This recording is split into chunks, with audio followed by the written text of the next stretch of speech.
मैं आपका मेंटोर आज एक ऐसे सवाल का जवाब देने आया हूँ जो हर एक स्टूडेंट पूछते हैं कि सर कम्पिटिटिव एग्जाम की तैयारी करते टाइम किन चीज़ों का सबसे ज़्यादा ख्याल रखना चाहिए। तो ये वीडियो हर उन स्टूडेंट के लिए है जिनके मन में डाउट होता है, और चाहे आप किसी भी एग्जाम की प्रिपरेशन कर रहे हैं, चाहे वो एसएससी हो, एक मिनट, चाहे वो एसएससी हो, यूपीएससी हो, रेलवे हो या बैंकिंग हो, हर उन स्टूडेंट के लिए वीडियो है जिनके मन में ये डाउट आता है कि क्या वो चीज़ ऐसी हैं जिनका ध्यान रखने से हम जल्दी एग्जाम को क्रैक कर सकते हैं। तो आज मैं आपको देने जा रहा हूँ 5 गोल्डन रूल्स, ठीक, जिन्हें आप लोगों को फॉलो करना है और समझना है, ठीक है, कि ये है क्या 5 गोल्डन रूल। तो चलिए, तो पहला रूल क्या बोलता है?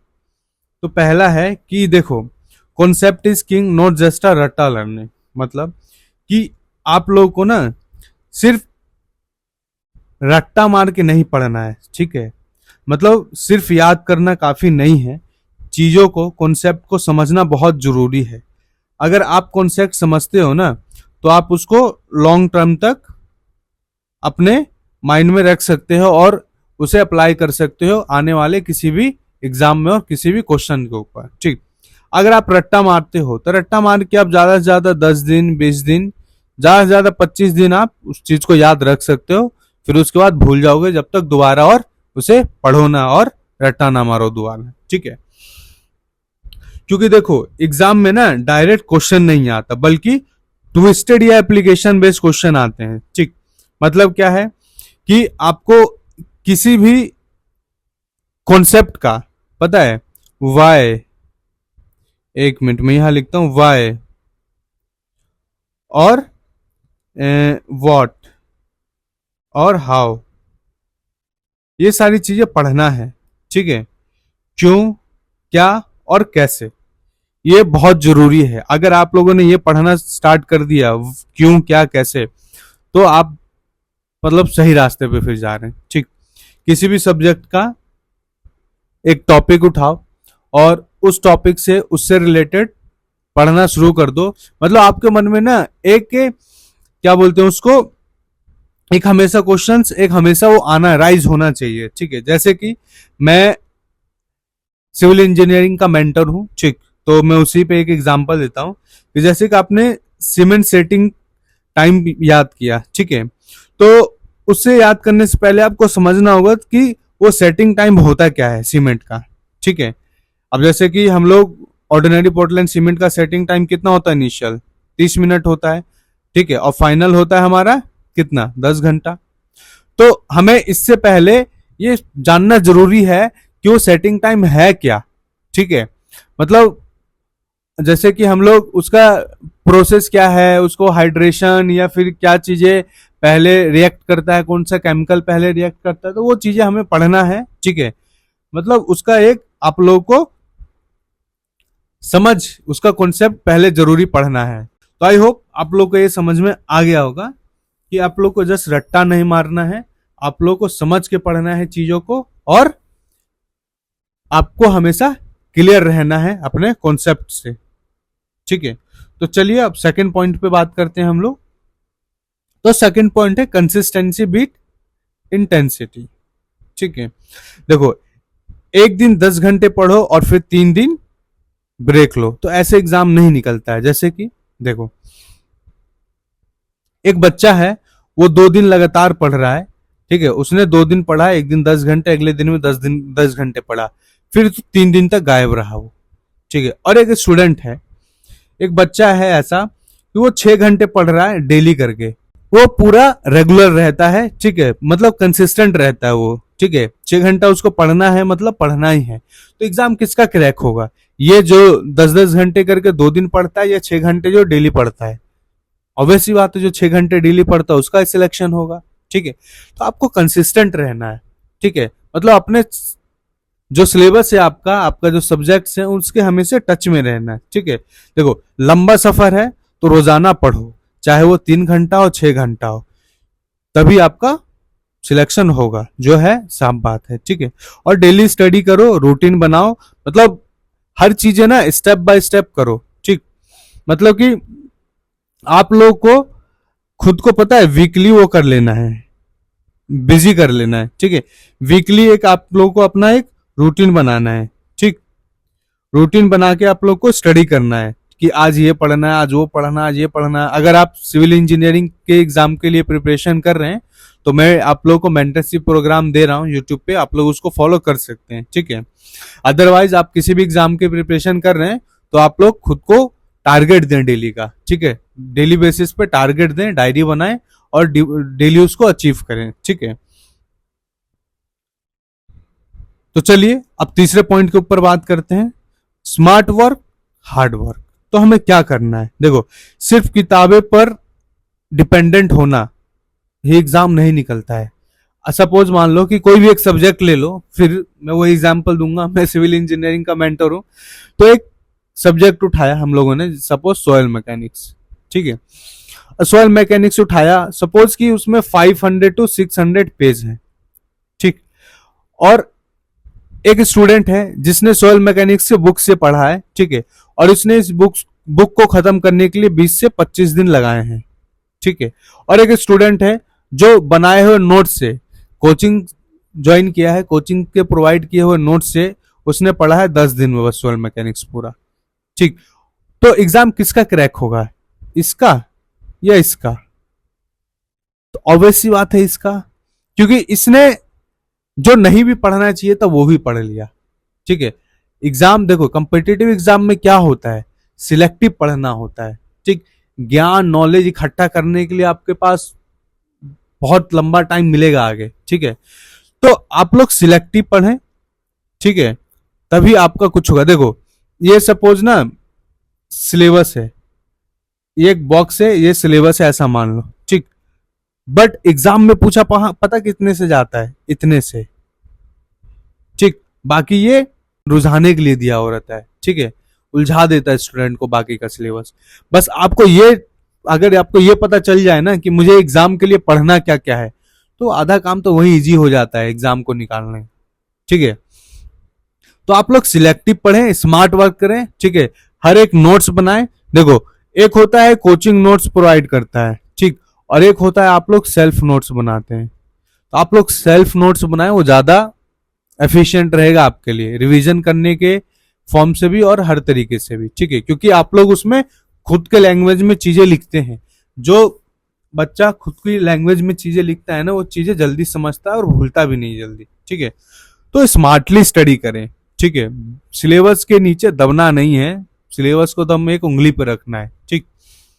तो आई होप आपको ये भी पॉइंट समझ में आ गया होगा, ठीक। तो अब बात करते हैं हम लोग चौथे पॉइंट के ऊपर, ठीक है। चौथा पॉइंट क्या है, फोर्थ पॉइंट है track progress and revise regularly. मतलब रिवीजन अगर नहीं किया ना तो समझो कि आप लोगों ने पढ़ा ही नहीं, ठीक। तो हर दिन मतलब 7 से 10 दिन के बीच में आपको रिवीजन करना ही करना है, ठीक। आप लोगों ने देखो, मैंने भी एक टाइम टेबल दे रखा है, वहां पे एक सैटरडे संडे में क्या करता हूँ आप लोग का एक रिवीजन डे रखता हूँ, सैटरडे संडे का रिवीजन डे, प्रैक्टिस डे। मतलब कि मंडे से फ्राइडे आप लोग दबा के पढ़ते हैं, कॉन्सेप्ट पढ़ते हैं, चीजें सीखते हैं, और सैटरडे और संडे उनको अप्लाई करते हैं, ठीक है। जो हम लोगों ने पढ़ा है वो सही में सुफिशिएंट है या फिर और पढ़ने का नीड है हम लोग को, ठीक है। और आप लोग को अपना प्रोग्रेस ट्रैक करना है। प्रोग्रेस ट्रैक करना है मतलब कि आप लोग को मॉक देना है और बहुत सारा प्रैक्टिस करना है, ठीक है। मतलब आप लोग किसी भी एग्जाम के लिए प्रिपेयर कर रहे हैं, अगर आप लोगों ने मॉक नहीं दिया तो खुद को कैसे कि मैंने जो पढ़ा है वो सही में मतलब एग्जाम के लिए सफिशिएंट है या नहीं है। क्रिकेट देखते होंगे सब लोग, ठीक। तो देखते हो कि जो जितने भी प्लेयर्स होते हैं वो लोग फाइनल मैच खेलने से पहले ना प्रैक्टिस करके जाते हैं, ठीक है। तो प्रैक्टिस क्या होता है, उनका मॉक टेस्ट होता है प्रैक्टिस, ठीक। तो अगर आप लोगों ने मॉक टेस्ट दिया ही नहीं तो फाइनल में कैसे खेलोगे, सीधा क्लीन बोल्ड हो जाओगे भाई। तो मॉक टेस्ट बहुत जरूरी है, प्रैक्टिस बहुत जरूरी है, ठीक है। तभी आप लोग देखो प्रैक्टिस करने से, मॉक टेस्ट देने से ना आप लोग सिली मिस्टेक्स के बारे में जानोगे अपना, ठीक है। और आपका वीक पॉइंट क्या है वो सब आप लोग जान पाओगे। अगर देखो एग्जाम में जाने से पहले ही आपको अगर आपका वीकनेस पता चल जाए, ठीक है, तो इससे अच्छी बड़ी बात क्या है। तो वो कैसे पता चलेगा वीकनेस, वो पता चलेगा आप लोग को प्रैक्टिस से और मॉक टेस्ट देने से। ठीक है, तो आई होप आपको ये भी समझ में आ गया होगा कि बिना प्रैक्टिस मॉक टेस्ट किए एग्जाम में आप लोग परफॉर्म अच्छा नहीं कर पाएंगे। ठीक है, पांचवें पॉइंट की हम लोग बात करते हैं। ठीक है, तो पांचवा पॉइंट क्या है? Mindset matter more than marks. मतलब देखो, सिलेक्शन का गेम ना सिर्फ दिमाग का नहीं, दिल का भी होता है। पॉजिटिव रहना और हमेशा मोटिवेटेड रहना बहुत जरूरी है। देखो कि आप लोगों ने सपोज मान ले, मैं एक एग्जांपल देता हूं। ठीक है, मैंने देखा है स्टूडेंट्स को कि सपोज एक स्टूडेंट ए है, एक बी है। ठीक, और दोनों क्या करते हैं? दोनों डेली मॉक देते हैं। ठीक, एक का मार्क्स आया, मान लो कि 100 मार्क्स का एक मॉक दिया दोनों ने। ठीक है, 100 मार्क्स में एक ने पाया 50 और एक ने पाया 45। ठीक, 50 वाला जो है ना वो परेशान हो गया पूरा, ये रे यार 50 नंबर सिवाय 100 में से ऐसे कैसे सिलेक्शन होगा, ये होगा वो होगा। मतलब वो बहुत सारी दुनियादारी की बातें सोचने लग गया। ठीक है, जो सोचना नहीं चाहिए। और एक है बी जिसने 45 मार्क्स लाया। ठीक, वो क्या हुआ कि अरे यार 45 मार्क्स आया, चलो कोई नहीं, अब मैं इसको नेक्स्ट डे और अच्छा करके और इंक्रीज करूंगा। ठीक है, तो वो 45 मार्क्स में ना, मतलब वो खुद से, ठीक है, सेटिस्फाई है वो खुद से। ठीक है, खुद के पढ़े पे सेटिस्फाई है वो, कॉन्फिडेंटली वो चीजों के आगे करेगा। और जो 50 नंबर है वो सेल्फ डाउट में चला गया, यार 50 नंबर आ रहा है, एग्जाम में सिलेक्शन होगा नहीं होगा, ऐसे होगा तो एग्जाम में कैसे क्लियर कर पाऊंगा मैं एग्जाम को, बला बला जो भी चीजें हैं, बहुत सारी चीजें सोचता है वो। बहुत सारे स्टूडेंट के मन में आता है और आना भी चाहिए जेन्युइनली। ठीक है, तो देखो फिर नेक्स्ट डे उन्होंने दिया 100 मार्क्स का, तो अब इसका आया 55 और इसका कितना आया 50। ठीक है, 5 मार्क्स इसका भी बढ़ा, नेक्स्ट डे 5 मार्क्स इसका भी बढ़ा। अब ये परेशान होकर, यार सिर्फ 5 मार्क्स ही बढ़ा है, सिर्फ मतलब ऐसे कैसे होगा। और एक ये है, यार आज 5 मार्क्स बढ़ा है, चलो मेरा 45 से एटलीस्ट 45 तो हुआ, आने वाले टाइम में मैं और अच्छा करके इसको 80 या 85 या 90 तक लेके जाऊंगा। ठीक, और यही ये गधा कि यार सिर्फ 5 मार्क्स ही बढ़ा है, ऐसे कैसे होगा, देखो बगल वाला तो 60 ला रहा है, 70 ला रहा है, ऐसे मेरा नहीं होगा, ये होगा वो होगा। तो पता क्या होता है, माइंडसेट अगर आप पॉजिटिव रखोगे ना तो हर चीज स्मूथ होता है, हर चीज अच्छा होता है। हर चीज देखो डिपेंड करता है आपके माइंड के ऊपर। ठीक, तो आपको ना पढ़ाई के साथ साथ खुद को मोटिवेटेड और खुद को पॉजिटिव रखना भी बहुत जरूरी है। ठीक है, अगर आप लोगों ने खुद को डेली देखो, एक मोटिवेशन होता है वीडियो देख के। ठीक, वो मोटिवेशन ज्यादा टाइम तक नहीं रहता है, कुछ घंटों तक होता है।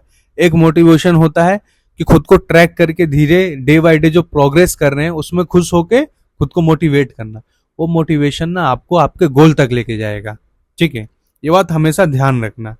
तो हार मत मानना कभी भी, चाहे सिचुएशन कितना भी खराब हो। ठीक, मार्क्स कितना भी खराब आ रहा हो, पैनिकनेस क्रिएट नहीं करना है और हमेशा पॉजिटिव रहना है, हमेशा ऑनेस्ट रहना है। ठीक, मार्क्स नहीं आ रहा है इसका मतलब ये नहीं कि यार छोड़ो नहीं होगा, ये होगा वो हो गया, छोड़ दिया पढ़ाई लिखाई, 2 दिन फिर पढ़े ही नहीं इसके चक्कर में, ऐसा नहीं करना है। ठीक है, अरे आज मार्क्स आ रहा है खराब, कल सही आएगा। देखो मैं ना एक मेंटरशिप प्रोग्राम चलाता हूँ। ठीक है, तो जब मैंने वो स्टार्ट किया था ना, तो फर्स्ट डे से लेकर 10 डेज तक, मतलब मेरे पास बच्चे कमेंट करते सर मार्क्स नहीं बढ़ रहा है, मार्क्स नहीं बढ़ रहा, मार्क्स नहीं बढ़ रहा है। तो धीरे धीरे धीरे धीरे पता है अभी उस मेंटरशिप प्रोग्राम का 30 दिन कंप्लीट हो गया है। ठीक है, उन 30 दिनों के बाद अभी जब बच्चे अपना मतलब ग्रुप में जब बच्चे अपना टेस्ट का जब स्क्रीनशॉट डालते हैं ना, तो देखता हूं कि मतलब मार्क्स इंक्रीज हुआ हैवी लेवल पे एकदम।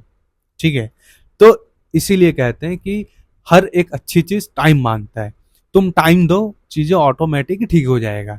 ठीक, तो मार्क्स आज खराब आ रहा कल सही आएगा। तो भाई दम पॉजिटिव रहना है और अच्छा सोचना है। ठीक है, हर दिन एक अचीवमेंट पे ना खुद को अप्रिशिएट करना है। ठीक, आज का टारगेट आपने पूरा कर लिया, खुद को अप्रिशिएट करो।